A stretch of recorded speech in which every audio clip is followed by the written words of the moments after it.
Welcome to In the Reads, the podcast of San Jose State University's Read Magazine, California's oldest literary journal. I'm your host, Peggy Pollard. This episode, I'm interviewing Tom Franco, judge of Read Magazine's Mary Blair Award for Art. The winning entry was by BENJI, the artist. Featured piece was the Siren, with several other pieces. Tom, welcome to In the Reads podcast. It is a pleasure to have you today. Thank you so much, Peggy. Readers, if you've already seen the magazine and seen the great artwork that BENJI did, be sure to watch his interview podcast here as well. But Tom, I want to talk to you about what it was like judging the art contest and what were your impressions of BENJI's artwork? Yeah, thank you. Well, hi, everybody, and hi, BENJI. We haven't actually met in person, but look forward to that at some point. It was great being part of this process. The Read Magazine, I love it. Such a unique product that gets put out to the community, celebrating arts and culture. There were a lot of artists that were presented as far as like eligible for this award. So it wasn't like an easy choice. And, just being nominated, that's a credit in itself, encouragement in itself. So good job. But my process was like partly intuitive and then partly like analytical and really thinking about it. And first of all, BENJI's work jumped off the page, and I want to say it's because of his painterly quality. Just the eye candy, which is a nice term to use. The way it looks for the eye is just really attractive. It's really rich. The colors are vibrant. It's smooth. It's silky, and it's animated. And one of the things that a lot of artists I see. Sorry, I'm an artist. I've been doing art practice for since I was 15, so I can relate to these young artists in college setting doing their practice. I love it. What I was going to say about BENJI is that it's very noticeable to me when an artist avoids the human figure. What does that say about what they're trying to express or who they are as a person? We are people, so I think it's very important to tackle that. And my own practice was like it's not easy, considering like how do you draw a hand? How do you draw a face? What does it mean to draw somebody that or are recognizable, and being judged kind of by the public on how you do those things? It's very telling. We're all a genius interpreters of the human emotion and expression. So if you look at somebody's face, the slightest little gesture, oh, they're feeling that, or they're thinking that, or they're guarded, or whatever it is. So we're all experts at that. So if you're gonna draw or paint the human figure, it's like you're tackling that kind of pressure. So to me, it's noticeable if somebody does not do the human figure. Yeah, I mean, there's always a human element to art because every person looking at it is a human. So we have our own, that's our framework. That's our perspective as me as a human. And probably most of us are trying to identify with something that is part of us that we can see in the artwork. So yes, totally. And then there's also the layer of like, how does the general public think or view art? And it's a complicated and layered field that I think can be deceptive, and on purpose through the machine that is the art world, creates like this kind of mist around what is art and how do you view it, and it can be confusing. And so and I'm on that confusing side. I'm not a trained artist. I just like things and other things. I have no idea what that's about. Well, it's about money. It's about selling work and pricing and making a business out of it, which is important. It's totally valid. It's not like, why are you doing this? It's like, yeah, this is a career path, and how do you make the best career path out of it? But in the process of that, I think what can get lost, and what I'm passionate about, like decoding, is why do people make the art that they make, and what is their thought process behind it, and how do you how do you create access to the art? Because I hate it. I hate the idea or the reality that somebody's like afraid to look or talk or even make art because it's something that I believe should be part of everybody's daily life. It's a health benefit to Hmm. engage in a creative process, and this broad spectrum of art. It's like choose whatever you want, but everybody should be doing that. Hmm. And we kind of lose that as we get older and and meet this kind of mystique of what is art and what am I supposed to think about it, and it's like Hmm. that's a poison. I believe this should be part of everybody's life. Interesting. And your Firehouse Art Collective, it seems like it focuses on community artwork and Yes, participation. exactly. Yeah. I've been So doing there's this. Mm, a rare times, sometimes when I've been at some kind of meeting and they say, let's do an art project, I find it so enjoyable. Yeah, to just create anything and something physical it externalized something that was inside of me. So I get that joyful feeling. I just don't do it very much. oh, you just said the magic formula of something's inside of you and how do you physically manifest it.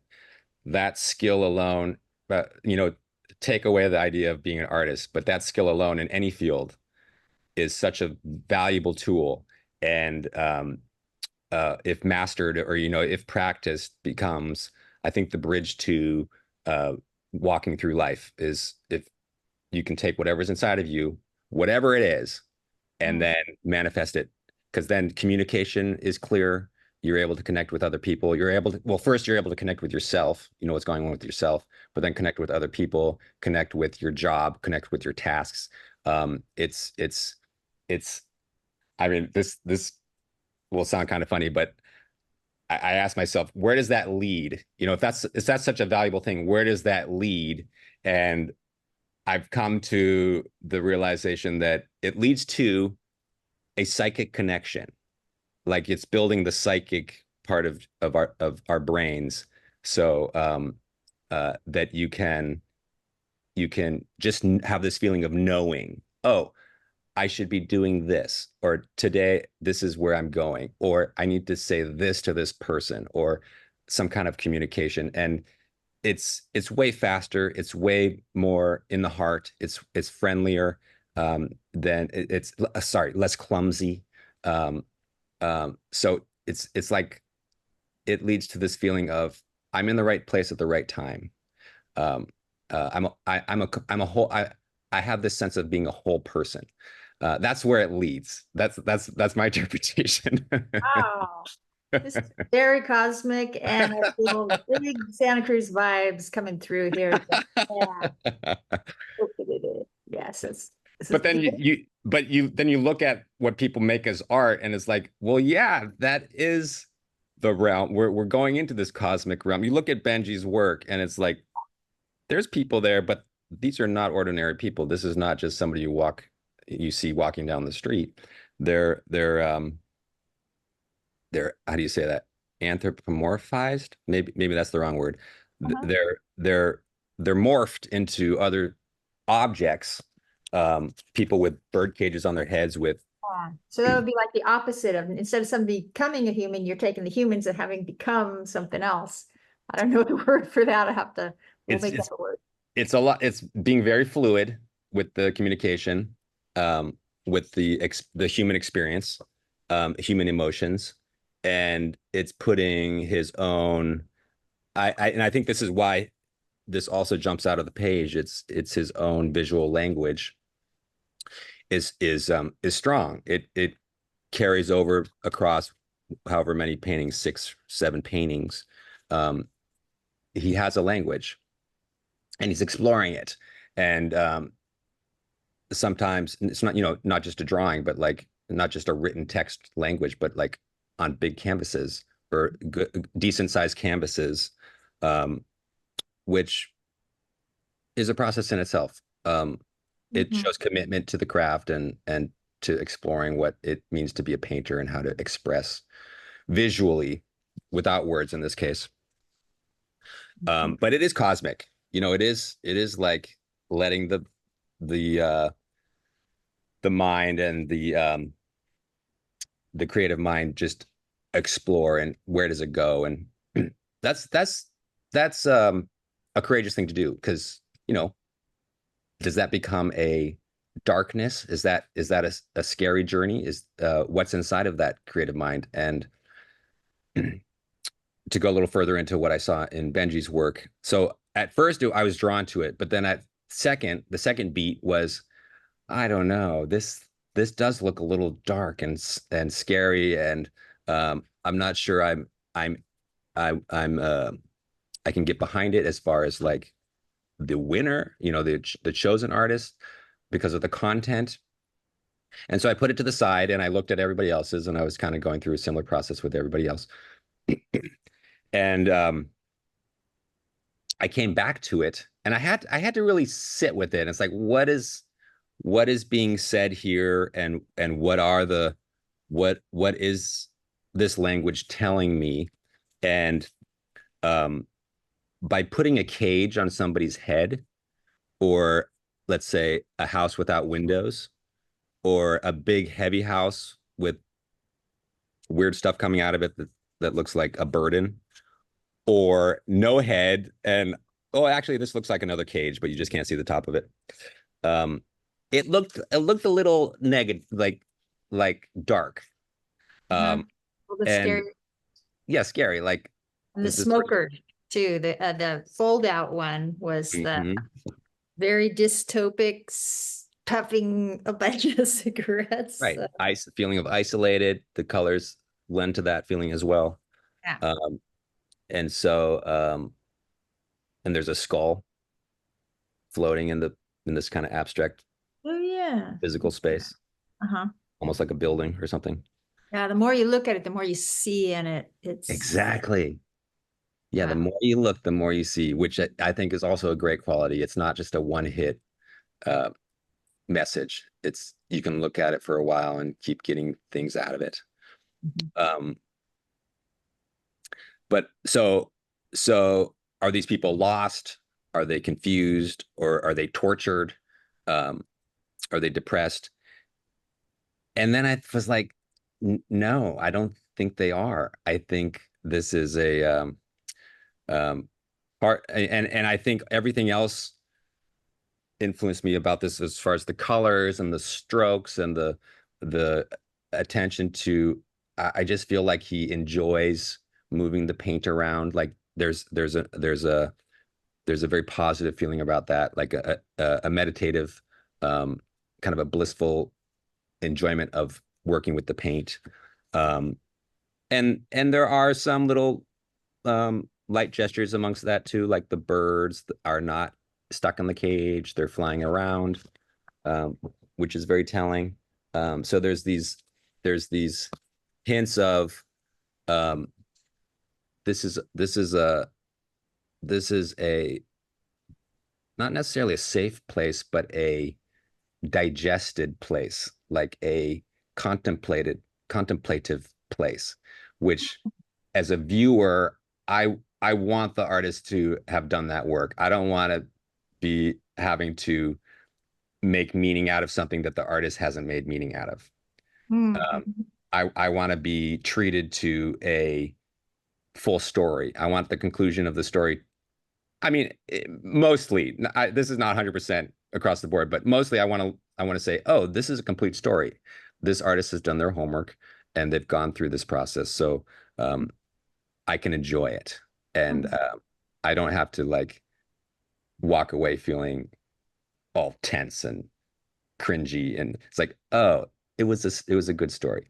So that my writerly, I'm all about stories. And so that's why I'm like, oh, art, that's a little scary. I don't know if there's any story, but like and I've met some artists who say they don't know what their artwork means. It's just they're dependent on you to whatever you interpret it is like, but I like knowing, as you said, that there was meaning behind it, some kind of meaning, even if it's abstract. And so, yeah, as I'm looking at them again, it seems like there's something overlapping here that is continuity in all of these, and I still don't fully understand what it means, but Yeah, and I don't think the answer is like, oh, here's this person walked to the store and did this with the bird cage, and it's yeah, not that kind of a story, yeah. but it to me this if I had to like interpret it as a story, it's more like this fluidity of of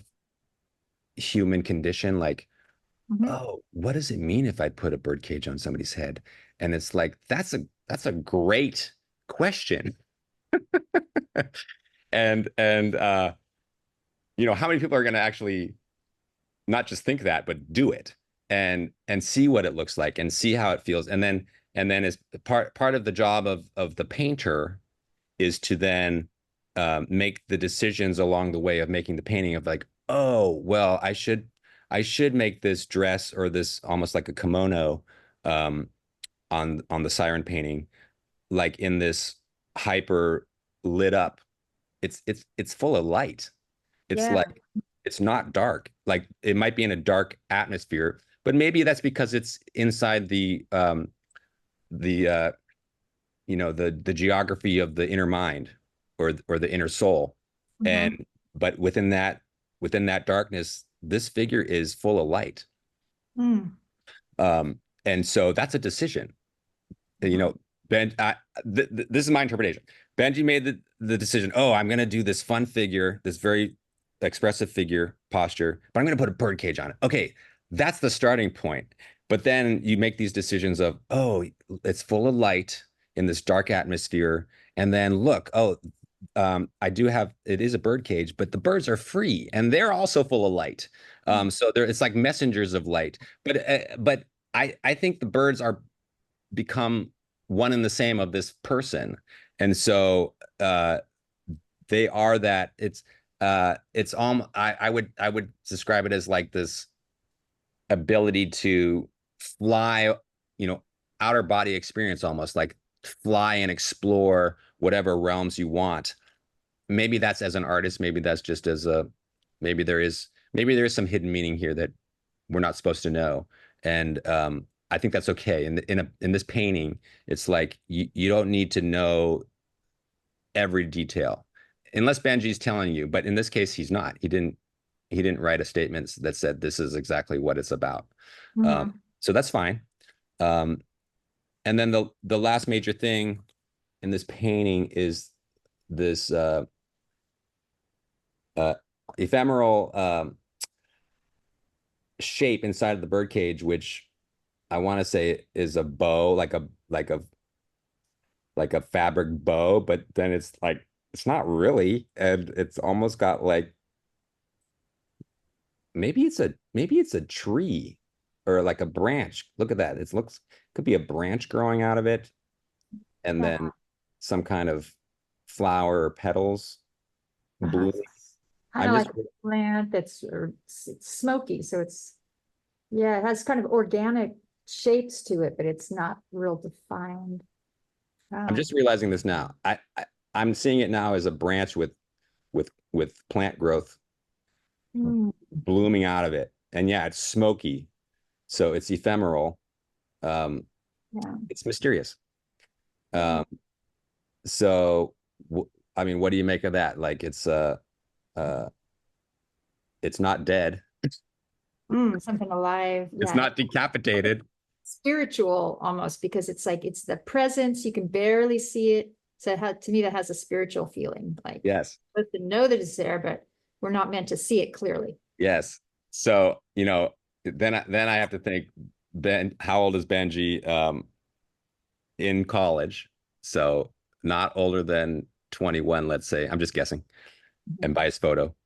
So when I was in college, there was a lot of this feeling going on. It's like I'm trapped, or how I'm learning, discovering things about myself, or uh, tools of how to live my life and um, walk through the world, and feelings of being trapped or stuck or figuring it out, but also feelings of like going way beyond the cage and uh, having total freedom and exploration, and giving myself chances to make mistakes and then retry things and and really experiment. So, you know, Well, I'm noticing all of the pictures, you don't see anyone's head. It's contained in something, and either a box or the cage, or and so there's no, I mean, it's sort of, if you're taking the mind of a person and that's what's experienced in the world, and putting different, it has a frame around it, and then yeah, that is, I mean, a cage could be containing it, also could be supporting, it could be a platform for, this is, we're inside, we're, all of us are inside our skull, our brains, and maybe he's just saying, it's like we have this framework for our mind and our perceptions of the world, and it can take different shape. And the cage part actually gives more freedom, because then you can see out through it, versus the next one of cart. It's a box that it looks like there's sticks or smoking things coming. That seems more closed in, and then a little awkward. Yeah, so that's and I like your point about a story. It's not a specific story, like a very limited plot. It's more like the human story, and these are little glimpses of that he's giving us, of moments in the human experience as the artist sees it in our bigger human story. There is purpose and meaning. It's just, it's not, it's a bigger story. Yeah, totally. It's for people to connect to. It does have some Asian visuals. I mean, I don't know where Benji's roots are from, but he does look Asian. And some of the paintings have some of that influence, like the Siren. It looks like a kimono. And there might be some layers that I'm not picking up on just like Asian culture, as far as what does a bird cage represent, and even a golden bird like this, like that I'm not aware of. Yeah, even the name Siren is, the siren call that lured people to their death in the ancient stories. Has to do with a song, I believe, and bird songs. So, a siren is someone who's calling out to you. I think that's very telling. And I do remember in the interview, he said that this one took him by far the longest to develop the painting, because he had to really explore the human body, the proportions, and how to represent that visually. So he worked the hardest on this one than of the whole group that he submitted. Totally. So where Benji is going as an artist, this is a great series. And it's not that he's afraid to draw the faces, because there is a face that is interestingly painted, as we talked about in the middle, in the fold out of the smoker. But I want to see some faces. Like this is a series, great, awesome. What does it mean to do the same series with faces, and how do you portray it in a slightly different perspective, in a different way, to what we're seeing here? I think that would be very interesting to me. Interesting comment about that one. You said you see the face.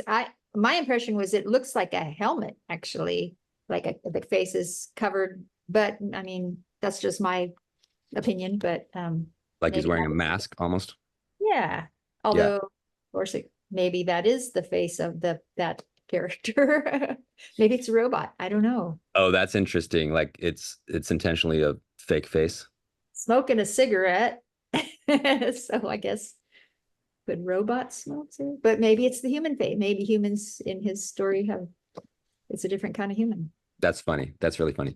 My interpretation is that that's just the painting style. Like he could have done it, the brush strokes around the side of the face so that it doesn't look like a mask. But yours is totally valid until he tells us otherwise. Okay. Yeah. And it looks like a cop car in the Oh yeah. Oh, right. Yeah. I mean, whatever. It doesn't have to be a cop car, just be lights, but yeah. So just going on the thread of like, where do you go from here as an artist? Like, okay, great. I want to see more faces. I want to see the environment more, like where are these people, and define that. And even if it's a internal world, great. I love the internal world, but then whose internal world is it? And show us that person. Where's that person sitting and reflecting on these things?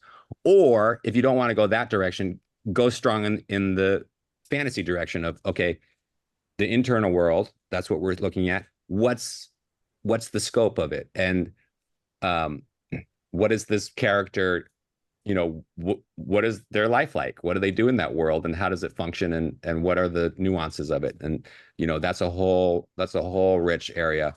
I'll tell you, when I was in high school, I had the practice of drawing in my journal every day. I would do a page drawing every day. And that was intentional. It's like, okay, if I'm going to learn how to draw and do the art, this is my practice. And then I took a meditation trip to India at the end of high school with a group of friends. And we were on a meditation retreat. And it was such a culture shock, and it's such a different setting than I was used to.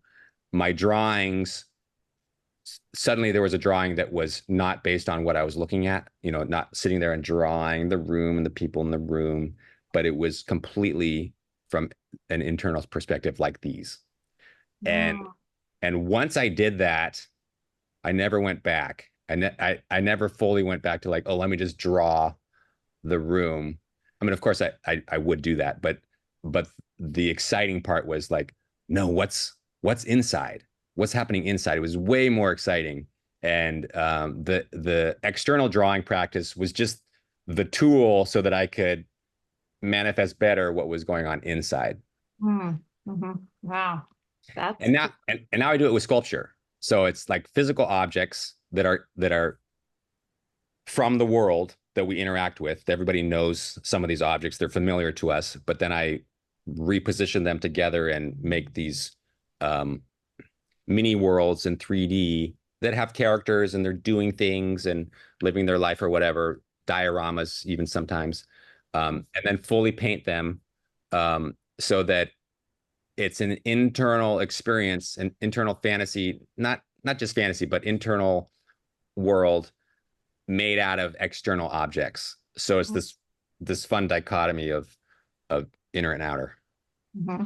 Wow. It sounds like you have a big amusement park going on inside, like a whole Disneyland World thing, just inside here. And and as I'm looking at the pictures again, that could be like inside his subconscious, or and thank you for that advice for him. Benji, are you listening? You have some homework to do. We want to have this as teacher Tom.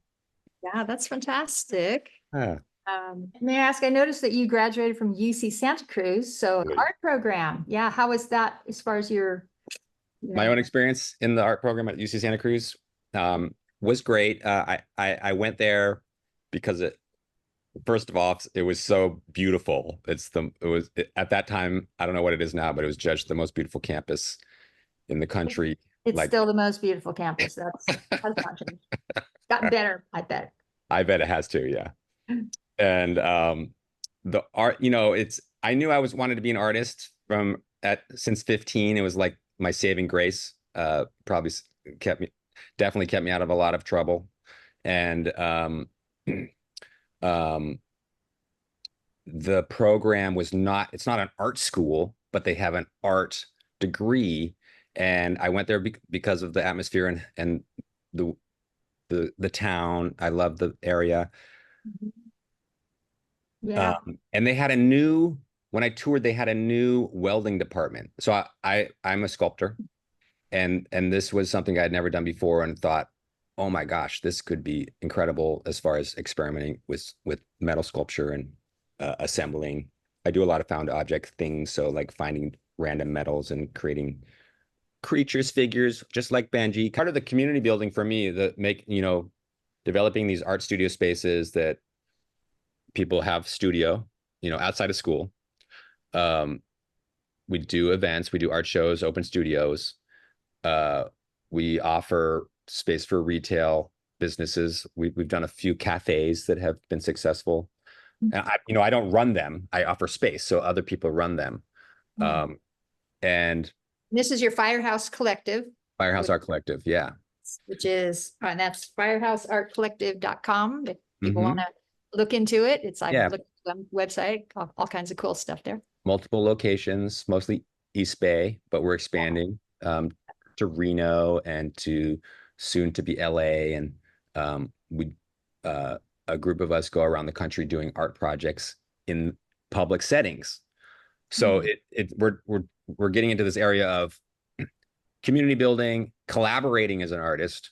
That's another really rich area of like that I don't think gets explored enough. But one artist working with another artist on the same piece, suddenly you have not just one, internal process going on, but you have two, or maybe you have a whole group. Maybe you have 20, maybe you have a class, maybe there's 50, and then everybody's working on the same piece, and the art of guiding that process so that in the end there is something worth looking at that's good, artist or non-artist working on it. It's like, okay, well, contribute your idea and your physical art piece of it. Maybe it's clay, maybe it's a clay mural, let's say. And then refine, the artists who have been doing it longer help refine it and piece it together and polish it up, so that everybody's voice is there, but it's a nice finished product, and something that I love to do. And working with other groups across the world, across the country, so exciting. More of that needs to happen, like that mentorship. That sounds cool. I've never heard of something like that. So, oh my God, I can share stuff with you about some photos. We drive around in a 40-foot school bus with 8 to 10 artists, and that sounds so Berkeley. We'll arrive at an art space like an art center or a museum or a fair, and we'll have a project in mind and maybe use the resources of that facility or bring our own, and we'll do a project in the public. Oh, that is so awesome. It's kind of like it's the artist, their satisfaction of being able to work with other artists, and then the community, just spreading the love and the joy to people like me who are not really artists, but like it's so fun to just create something. Yes, or just be there and engage with it. You don't even have to be the artist. Just it's part of the community process of just engaging with whoever is there, and planting those seeds. Once the creative seeds are planted, they tend to grow and spread, and even when we leave, they continues on. That's fantastic. So yeah, I can see that UCSC invested well in you, because you're definitely spreading the whole love for art. Well, this is I was going to say, this is the one version of an art career is like, oh, I'm going to be an art star, and here's my work. I made it by myself. It's all about me, and here it is on the wall, and it's at the galleries selling. I have a career, and I go to my studio by myself, and I make it by myself, intensely, and it's like, here's my message. It's like, great, that's awesome, good for you. If you can do that, great, good for you. Most people don't have that opportunity. It's such a small margin of success. Everybody can have the opportunity to be part of a community creativity group setting process. It expanded my mind. Selling art is not the ultimate goal. I mean, it's great, but making art, I think, is the ultimate goal. And the community version spreads so much fast. It's the fast track to sparking people's creativity, and creating opportunities, and being supported by other sponsors, businesses, schools. There's so much more support for that kind of work, and it's not done enough, and it's not often done well enough. It's not considered valuable, art, like fine art. It's like, oh, community art. That's the community art section. almost like, and I say this loosely, but almost like kindergarten art. Like we do it because we're supposed to do it or something. It's like, no, if you follow that track all the way to its highest end, it is amazing. It is beyond, I think it's the highest you can get. It's beyond any individual career or path, honestly. Wow. That sounds awesome. Preach it to me. Preach it to me. How do you make the world happier? Exactly. What you just said. Exactly. That's fantastic. Yeah. Thank you for making our communities happier and all that you're doing. Totally. Yeah, fantastic. Are you open to doing any coaching of other people? I'm in connection with artists in Uganda and have this art program that they could probably use some, they would love encouragement. Oh, 100%. I'm open to that. Oh, cool. They're inside a refugee settlement camp, and where they have this fine art program inside that's a refugee settlement of 170,000 people in the middle of Uganda. They come from 12 countries. Umuchio art program, and they have they're doing all kinds of great things. So yeah, I'd love to connect you with them. Oh my gosh. Well, imagine bringing 4 to 8 artists over there and doing a public art project. And I would love to invite all of your art friends on my Uganda safari. We'll definitely do a stopover in Umuchi art. Wow. Okay. Let's talk about it. Let's talk about it. Thank you for being a great judge of our Read Magazine art program. I think we found the right judge, and I have learned so much from this. My understanding already is just like expanded exponentially of BENJI's work. Thank you so much for this time together to tell us about the judging process and your world of art. Thank you so much. That was fun. Okay. You can find out more about Tom Franco's work, www.firehouseartcollective.com. Thank you so much to our guest, Tom Franco. This has been In the Reads, the podcast of San Jose State University's Read Magazine, California's oldest literary journal. Find us online at readmag.org. Thank you for listening.